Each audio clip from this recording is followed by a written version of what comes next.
of the artists that you really looked up to when you were coming up?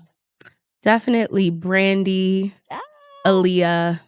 I grew up in that like dark child.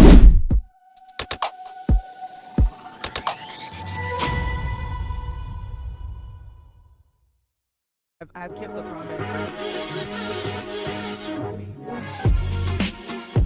Primary, you can vote in.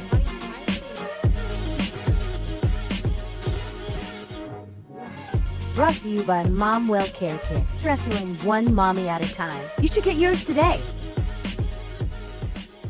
I'm Trina McGee. Yeah, it's me. I'm here today at Live Well. I'm flying solo, as you see. I do not have my hubby with me. I miss him so much, but you know what? It's going to be a great interview anyway. I got an amazing guest here today. Her name is Niash'E. Beautiful singer. She has been through such a journey to get where she's at right now. She's up and coming. She's striving. She's making it. And, well, without further ado, here is Niash'E. How you doing, girl?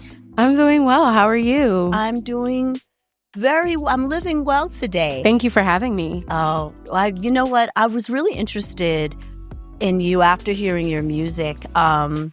You're an independent artist? I am. I've been independent. Yes. Going strong. How does that weigh on your mental health? It must not be easy. Being an independent artist isn't easy, but honestly, it's the reward at the end of the day of accomplishing your dream and what you want to do.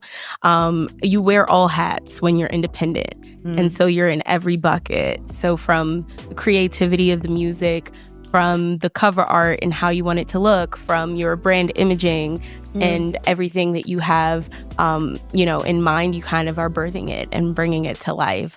So I would say it takes a lot of mental wellness and making sure that, you do the things you need to remain sane.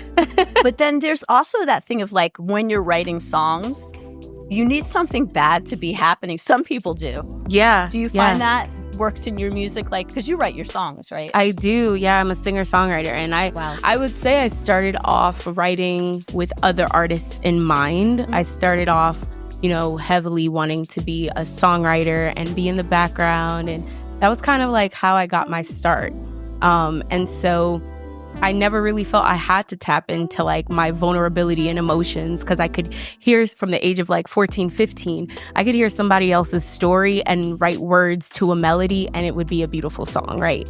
And then as I got older and I am pursuing my artistry and being my own artist, I would say that's like one of the most challenging parts, is that vulnerability that you have to muster up. Yes. Especially if you're not going through anything detrimental or down at that time. But I think the most important part is just being authentic to how I feel. So if I want to write a happy song, I write a happy song.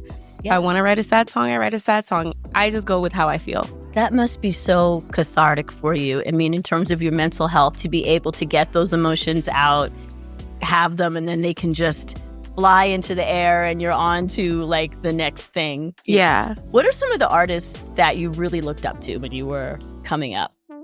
Definitely Brandy, Aaliyah.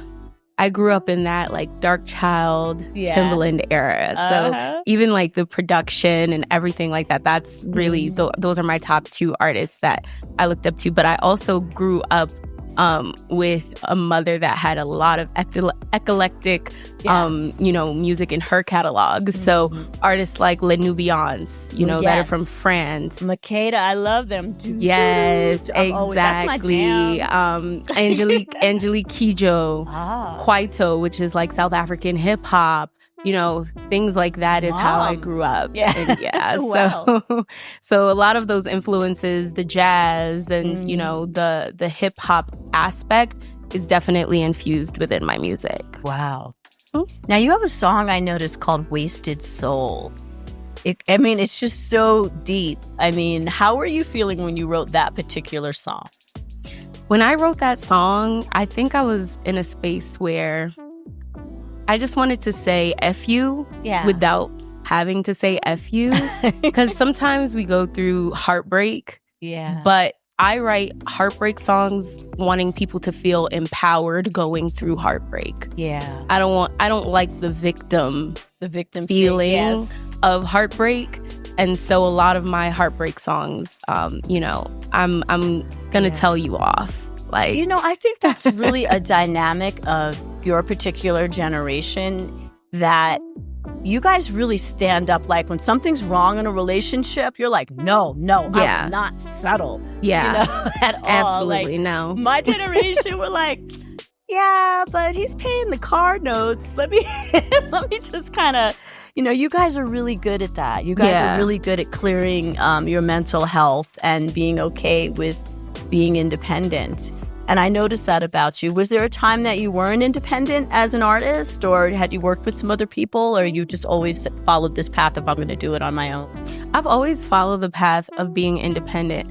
And I don't think for any particular reason. I just think that right now that's the space I'm in. And I love the creative freedom that I have, and really being able to figure myself out. And I think I've done that. Like, I'm now figured out the kind of artist I am, the style, and what I want to bring to my listeners. Yeah. That takes time, because that's part of finding yourself. Yeah, it's the artist development. Yes, but you've done your own artist development, which is honestly the most mentally safe thing, I think, to do. Yeah. Because I see so many artists, like someone else will create them, and then there's a certain point where it dies out and they're kind of like, who am I? What did I do? The ones who have their own identity tend to last longer. I really see that in you. Oh, thank you. A lot, yeah. Yeah, I would definitely say you have to be mentally strong, and kind of push through, but also process what it is that you're experiencing, because you will meet people who will try to tell you to do things a certain way, and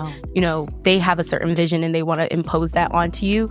You have to be really strong in your no and strong in your vision, so that you know exactly what it is that you're looking for other people you're collaborating with to deliver. So who's your support system? Who supports you? Who do you call when things aren't going so great, or definitely maybe things are going great? Definitely my family. My mother especially. I would say that's been my biggest support, and then of course friends have been there as well, but in a different way, more so just to kind of, when I don't want to be thinking about all the work that I have going on and the stresses, and I just need like a good laugh, I'll call up a friend and it's good you have friends like that. I don't have a lot of friends I can just call up, I think it's because I've just been so married for so long. It's like, and you know what it is too with friendship,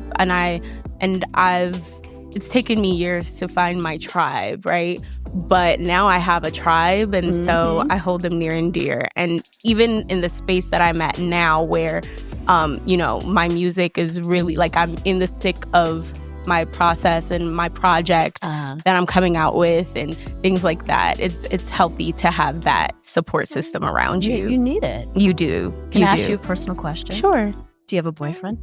I do not. I'm single. So going back to that aspect of not being able to, be in a heartbreak situation or going through stuff or whatever the case is, pulling from that sometimes can be a little bit challenging. That's something I don't like as I get older about acting, because I don't want to remember anything bad just to do a scene. I think I like this better, where I can just talk, and not be like, I remember.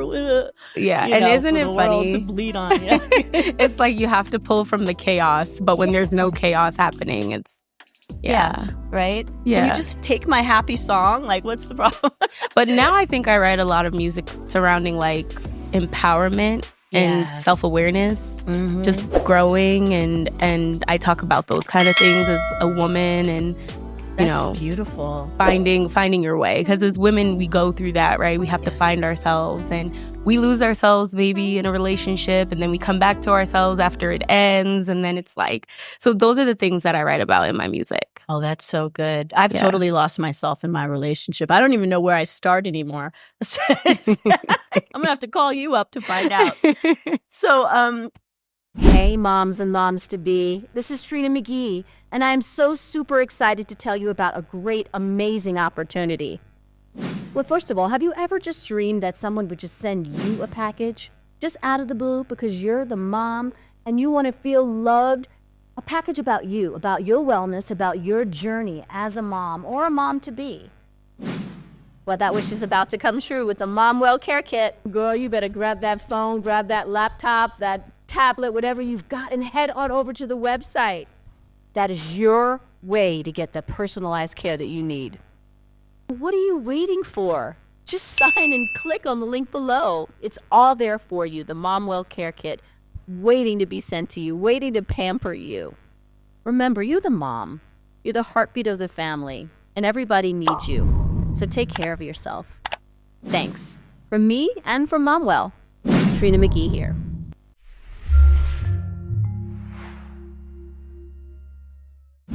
Speaking of relationships, do you feel like it's better to not be in a relationship to pursue your career? A lot of younger girls feel this way. Like actually my sister, she's a singer, and she just has don't get mad at me, Dominique, but she just wants nothing to do with anybody while she's doing her career. It's just, do you feel like that's a better path for you, or do you like the support of having a guy? Or I do think that's a challenge. It becomes a conflict within self because you do want a relationship, or you maybe, meet someone that's great and you fall into it and realize, okay, this is hard to balance, and it really is about the balance. I know. So I think right now where I'm at, no, I'm not focused on a relationship. However, in the future. And I see that with a lot of artists who, got married a little bit later in life or had children later in life, like the big celebrities like a Rihanna or a Beyonce or a Nicki Minaj, something like that. Where they established themselves first. They established, yes. Yeah. And then they settle down. And I feel like as women, we can have it all, right? I don't know. I feel like the clock is ticking. And that's one thing I do think is a little different about your generation. It's like you guys have no fear of this clock. No fear. Oh, it'll happen. I'll find someone at 45. It's no big deal. And I'm like, girl, I don't know. And I also feel like it's because so many of my peers, for example, aren't married. Yeah, and your generation does not get married. You don't have kids. Don't have just kids. Doing your thing. So you don't feel like you're running out of time or like you're against this race or everyone's kind of doing this thing. Just kind of move to the beat of your own drum. And I've always been that kind of person where even if all my friends were married and, I'm going this way and doing my own thing and I'm pretty much living my life how I want to live it. I know it shows in your music, too, that you're walking to your own path. Yeah. Was there anything you were going to do if you didn't make it as a singer? No. I love that. I love when people have no plan B. I'm no plan B all the way. There was no plan B. I've always wanted to pursue music and do it 1,000%. Now, of course, in life, there's times where you have a bit of a stall or a halt. I went to college. I did the college thing, and then I lived on my own. I worked a little bit, but then I was like, no, this is not fulfilling. Yeah. This is not actually what I want to be doing. So, and then you went for it. Not everybody has the guts to do that. Yeah. To just say, I have to. It is not an easy thing to get to the point where you're living the life that you really want to live. Yeah. That's kind of the big push of life and everything, But I see you, around town, and I see that you've really mastered, this is what you're doing. That's it. And you're pushing ahead. You had mentioned to me before when we were talking that you used to watch a lot of Broadway plays when you were a kid and everything. What are some of the productions you liked when you were younger? I loved Chicago. Really? That's my favorite Broadway. Yeah. I've yet to see Wicked. I know the craze right now is Wicked. Yeah. So I know I need to see Wicked in theaters. Okay. I've never seen it on Broadway. I don't like to see things that are spooky, but yeah, I'm sure it's really good. I know everyone says it's really good, right? So that's on my bucket list. But I was in plays growing up. Yeah. If I could remember the names, I would tell you. But I was definitely theater, choir, all involved in that throughout school. Yeah. And so I know that life. I was after school church plays, theater. We did the Wizard of Oz, Oklahoma, like all those things. But it's really great when you have that kind of background, especially the choir background for singing. Yeah. Because the choir really teaches you how to separate notes, how to harmonize, how to read notes. How has that helped you in your singing? Because now, when you tell me that, I know you're not just singing from the gut. You're singing from some kind of education. Yeah, 100%. And I think choir, especially when you speak about harmonies, that's something that shows up a lot in my music.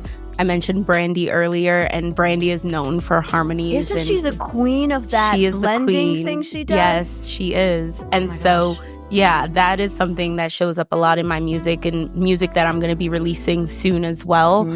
Just kind of that flavor of harmonizing. You sound way overqualified for what's going on right now. Did you grow up with a piano in your house? I did. So my mom bought my first piano when I was 10. I believe I was like 10, 11. And then that's kind of how I started, writing music, because I always wrote poetry. Like when I was 6 years old, 7 years old, I wrote a poem called The Only Child, right? And it just kind of translated. So I think I always had a knack for writing.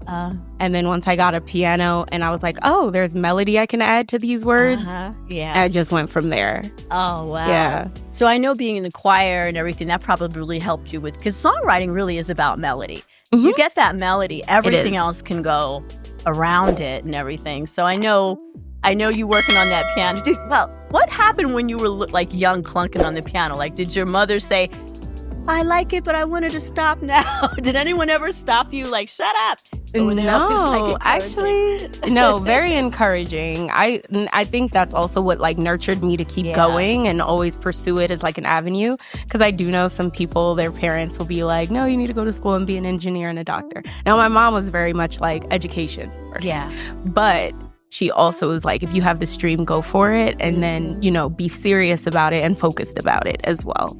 Your story sounds so similar. So you went to college. Did you finish, or did you decide, hey, I really just need to go be a singer right now? I finished. I graduated with a degree in journalism. What? Yeah.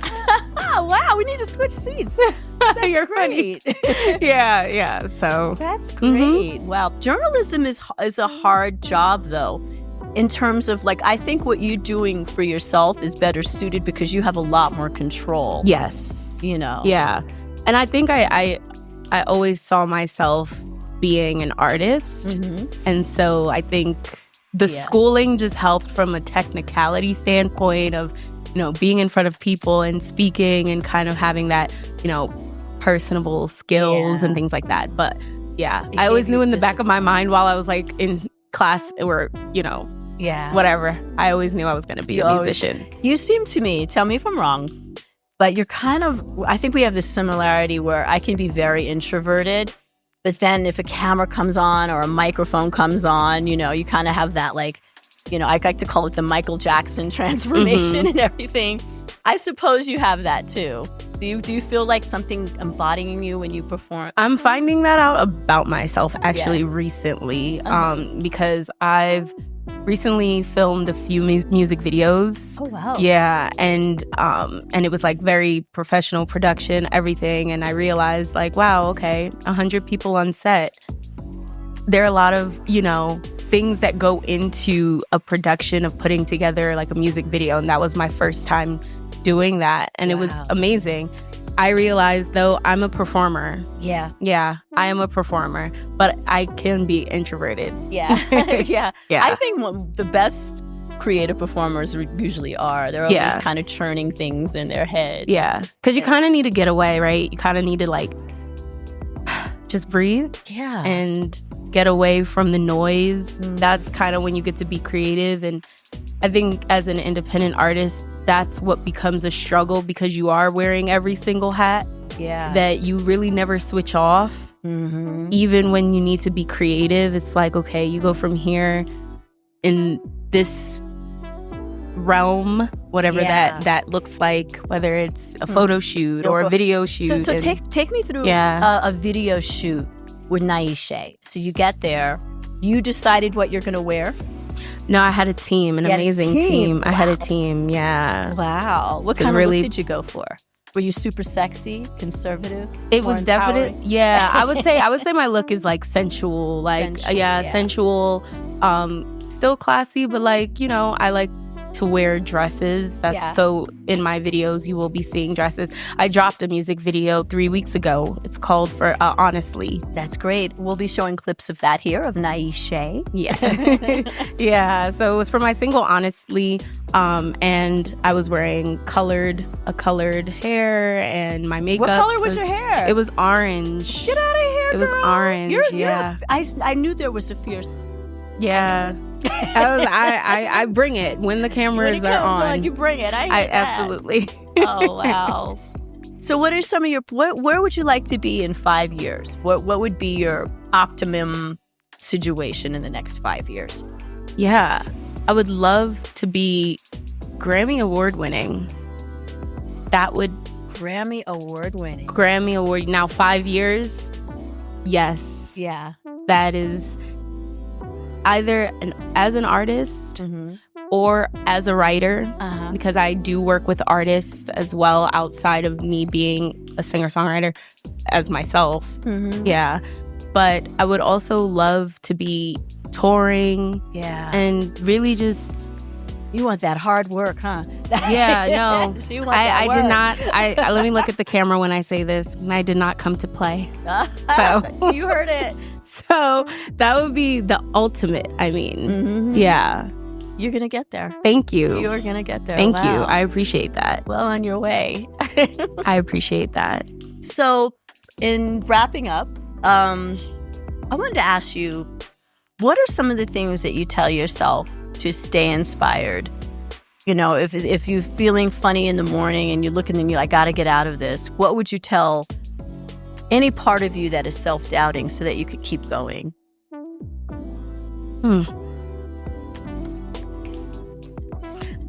Well, firstly, I think what I often tell myself is God didn't give me the gift, just not to use it. So that's what really keeps me grounded, what really keeps me motivated. That's what keeps me sane too. Like, no matter what I'm going through in life, that's my anchor. And I would really just tell myself that it's a season. Yeah. And we all have seasons of self-doubt. Yeah. It's normal to doubt self. I don't think anyone, even at the greatest height of success, doesn't doubt themselves. And so, yeah. I see you're speaking to me about believing in a higher power, which I am a firm believer. And but I wonder, okay, you picked such a dynamic industry, and you hear so many rumors all the time of just dark spiritual nature of things, you know, like you go down the rabbit hole of the Beyonce Jay-Z video and you're like, what is this horned figure behind them that they're dancing to, or what does this mean? How do you feel about that? Because you have your dream, and you have your belief in a higher power, but then there are these things that are being pointed out to us that everyone's kind of not talking about. How do you feel about that? I just feel I'm not willing to compromise myself because I have to live with me for the rest of my life. Right? And so am I okay with the person that I wake up to every day and look in the mirror, go to sleep with? That's me.